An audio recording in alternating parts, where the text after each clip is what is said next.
deceleration in employment growth, but still healthy job growth. U.S. employers added just over 200,000 jobs in June. That's fewer than the month before, but more than enough to provide employment for most of the people who are looking for work. NPR's Scott Horsley joins us now with details from today's report. Hi, Scott. Hi, Dan. So 200,000 jobs in a month still sounds like a lot. What should we make of this? Yeah, 209,000 to be precise. That is a lot, especially when the unemployment rate is already really low.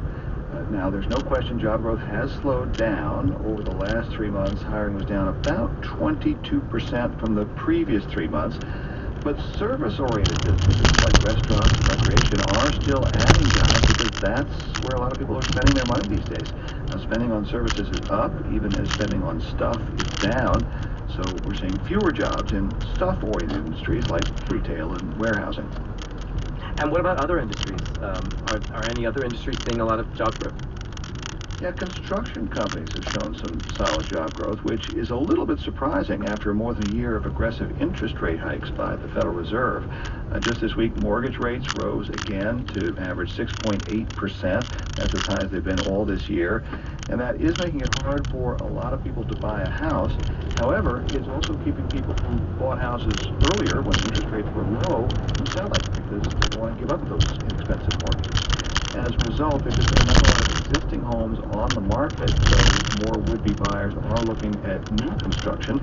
That's keeping construction companies busy, and they added about 23,000 workers last month. That's on top of another 23,000 the month before. What's happening with wages?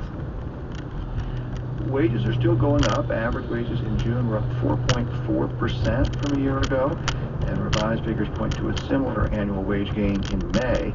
Now, a year ago, wages were climbing faster than that, but prices were going up faster still. So even though people's paychecks looked bigger, they didn't actually stretch as far.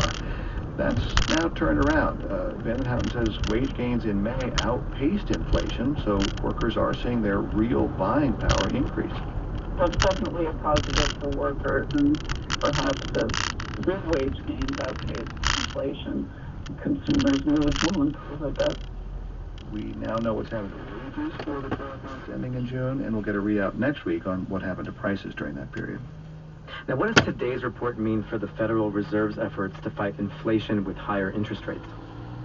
Forecasters think the Fed is not done raising interest rates. This is still a very tight job market. The unemployment rate in June dipped to 3.6%. It's now been